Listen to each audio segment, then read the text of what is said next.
দর্শক, কুষ্টিয়ার বিষয়টা বুঝলাম না। সেখানে কি রাজনীতি সবসময় মাসল নির্ভর?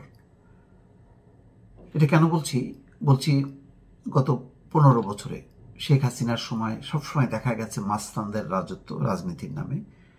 আবার এখনো বিএনপি ক্ষমতায় আসেনি, তার আগেই নানা রকম ঘটনা ঘটছে। যেটি বেশি আলোচনা হচ্ছে সেটি হচ্ছে কুষ্টিয়া থানা আমি মাজেদ নেতৃত্ব দিয়ে ভাঙিছি, যুবদল নেতার বক্তব্য। আজকে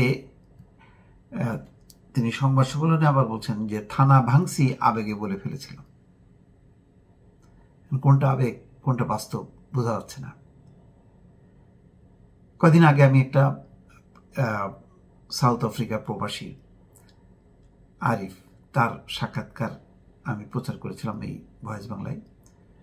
সেখানে তিনি বলছিলেন যে নিশাত নামে একজন ছাত্র দলের নেতা 50 লাখ টাকা চাঁদা দাবি করে, সেটা না পেয়ে তার ঘর বাড়ি গোডাউন সেখানে ভাঙচুর চালায়। তার সচিত্র ছবিও দেখিয়েছি। আর এখন এখানে যে খবরটা নিয়ে আপনাদের সামনে বলতে চাচ্ছি সেটা এইভাবে আসে কি করে, এই সাহসটা আসে কি করে যে থানা ভাঙছি সেটা আবার অ্যানাউন্সমেন্ট দিচ্ছে। তার মানে থানাকে কি ভয় দেখানো হচ্ছে যে ভবিষ্যতে থানা পুলিশ যাতে তাদের কথায় চলে, তাদের কথায় উঠা বসা করে? তাহলে তো থানা কোনোদিন আর থানা থাকবে না, ওই আগের মতনই। তখন একচেটিয়া মানে ক্ষমতাসীনরা যা বলেছে তাই তারা করেছে। এখন থানা পুলিশ প্রশাসনকে স্বতন্ত্রভাবে তার নিজের পায়ে দাঁড়িয়ে নিরপেক্ষভাবে কাজ করতে বলা হচ্ছে। সেখানে যদি এরকম কথা বলা হয় তাহলে কি হবে? কুষ্টিয়া থানা আমি মাজেদ নেতৃত্ব দিয়ে ভাঙিছি বলে বক্তব্য দিয়েছেন কুষ্টিয়া জেলা যুবদলের প্রধান সমন্বয়ক আব্দুল মাজেদ। তার বক্তব্যের 4 মিনিটের একটি ভিডিও সামাজিক যোগাযোগ মাধ্যমে ছড়িয়ে পড়ার পর সমালোচনা তৈরি হয়েছে। খোঁজ নিয়ে জানা যায়, গত বুধবার বিকেলে কুষ্টিয়া সদর উপজেলার খাজানগর ইসলামিয়া দাখিল মাদ্রাসা প্রাঙ্গণে চাঁদাবাজি রোধে চালকলের মালিক ও এলাকাবাসীকে নিয়ে এক সমাবেশ অনুষ্ঠিত হয়। সমাবেশে আব্দুল মাজেদ এই বক্তব্য দেন। তো চাঁদাবাজির বিরুদ্ধে, মাস্তানির বিরুদ্ধে যদি সমাবেশ হয়, সেই সমাবেশে যদি বলা হয় যে আমি মাজেদ থানা ভাঙিছি, তাহলে কি দাঁড়ায়? আঞ্চলিক কথাই বলছে তিনি। ছড়িয়ে পড়া ভিডিওতে মাজেদকে বলতে শোনা যায়, শহীদদের আত্মত্যাগের বিনিময়ে আজকে এই শেখ হাসিনা সরকার পালাতে বাধ্য হয়েছে। কুষ্টিয়ায় লাস্ট দিনের অর্থাৎ 5ই আগস্ট যেদিন ক্ষমতা হস্তান্তর হয়, সর্বপ্রথম যারা এখানে আন্দোলনকারী আছে জিজ্ঞাসা করেন কুষ্টিয়া থানা আমি মাজেদ নেতৃত্ব দিয়ে ভাঙিছি।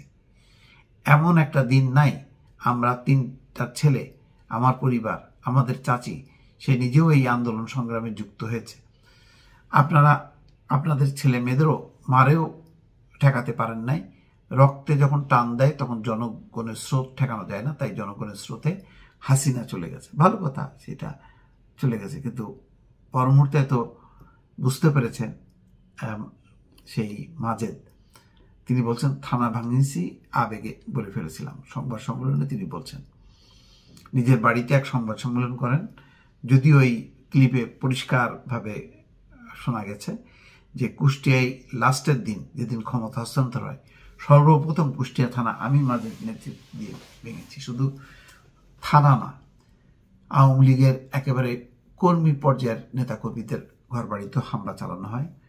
তারপরে কার বাসায় হামলা চালানো হবে, কাকে মামলায় ঢুকানো হবে, কি হবে না, এটা নিয়ে শুধু কুষ্টিয়া না, সারা দেশে রীতিমতো একটা চাঁদাবাজি চলেছে।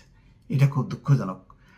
এতগুলো ছাত্র জনতা তার বুকে রক্ত ঢেলে দিল, সেই রক্তের দাগ শুকাতে যেভাবে যে আচরণগুলো প্রকাশ হতে থাকলো বিভিন্ন মিডিয়াতে, যতটুকু প্রকাশ হয়েছে এটা 10% আমি বলবো, 90% কিন্তু আসেনি।